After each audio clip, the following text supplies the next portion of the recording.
তো good morning guys. তো দেখো অনেকদিন পর আজকে আমার মুডটা ভালো, বলো তো কেন? দেখো আমি রেডি হয়েছি, মানে আমার ছেলে আজকে অনেক দিন পর স্কুল যাবে। মানে আমারও ভালো লাগছিল না যে ও স্কুল যেতে পারছে না,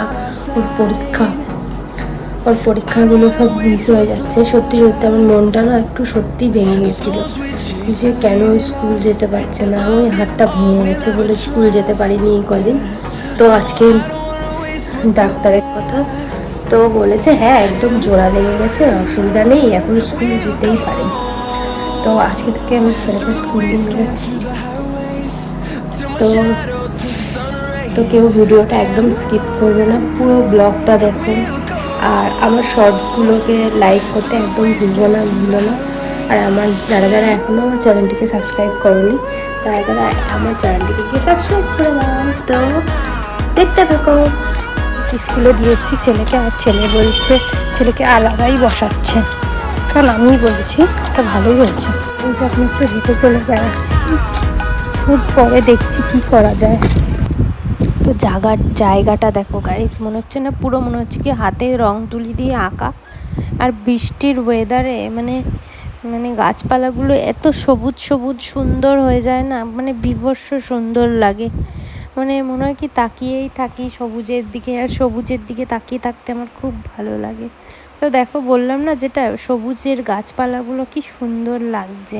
দেখো কি জোরে জোরে বৃষ্টি হচ্ছে, জানি না কতটা ক্যামেরায় আসছে, কিন্তু সত্যি সত্যি অনেক জোরে জোরে বৃষ্টি হচ্ছে। আর আমার খুব আজকে মজা লাগছে জানো তো, যে অনেকদিন পর এরকম বৃষ্টির মধ্যে ব্লগ করছি। যাই হোক, এবার এটাই বলবো যে এত সুন্দর ওয়েদার, জাস্ট ফ্যান্টাস্টিক। আজকে আরও আমি উপোস।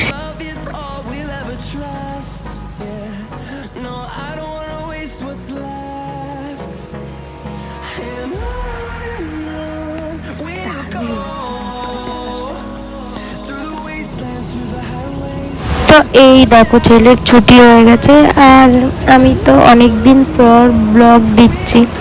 তো এই ব্লগটা আমাকে ভালোবাসা দিতে একদম ভুলো না। তো দেখো বাড়ি চলে এসেছি, বাড়ি চলে এসে এখন একটু রান্নাঘরে যাব। তো রান্না করবো মাটন।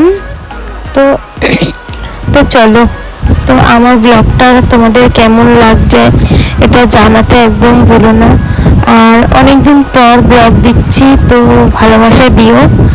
ঠিক আছে, চলো তাহলে রান্নাঘরে যাওয়া যাক। রান্নাঘরে গিয়ে ক্লিপটা দেখাচ্ছি। ও একটা কথা বলতে তো একদম ভুলে গেছি, যে তোমরা যেভাবে আমার পাশে আছো সেভাবে একটু পাশে থেকো, কারণ এই 2-3 দিন ধরে আমি একটু কম ভিডিও দিচ্ছি ওই জন্য। আর এখানে দেখো মাটনের জন্য আমি মশলাটা কষিয়ে নিচ্ছি। আর এখানে আলু ভেজে রেখেছি, আলু ভেজে মাটনটা কষিয়ে নেব। এই যে মাটনটা কষিয়ে নিয়ে তারপর আমি প্রেসারে সিটি মারবো। আর ওই প্রেসারের মধ্যে ছিল ছেলের জন্য 2 পিস আলাদা করে, কারণ ছেলে একদম তেল মশলা বেশি মাংসের মধ্যে খেতে পারে না। ওই জন্য ছেলেকে মাটনটা দেবো ঠিকই, কিন্তু একদম নর্মালভাবে রান্না করে। আর আমাদের জন্য যেরকম কষা কষা রান্না হয় ঝাল লঙ্কা দিয়ে, সেরকমভাবেই রান্না করব। তো এর মধ্যে দেখো চলে এসেছে আমার মাল। তো আমার কাজের মাল ঢুকে গেছে, তো আমি এই 2 দিন একটু ব্যস্ত থাকবো। তো দেখো এখানে কত মাল এসে গেছে, এগুলো আমাকে আঁকতে হবে, রং করতে হবে। যাই হোক, এখানে দেখো আমার ছেলেও রং করতে বসে গেছে। আর ও না, আমি যাই কাজ করি না কেন, ও সব কিছুতেই একটু মানে কাজ করতে ভালোবাসে, বললো আমিও করব তাই। তো দেখো ওদিকে মাটন হয়েছিল, কিন্তু এদিকে আবার আমার পাশের বাড়ির থেকে বার্থডে, মানে পাশের বাড়ির একটা বোনের বার্থডে ছিল, সেই বার্থডেতে তারা বিরিয়ানি আর চিকেন দিয়ে গেছিলো।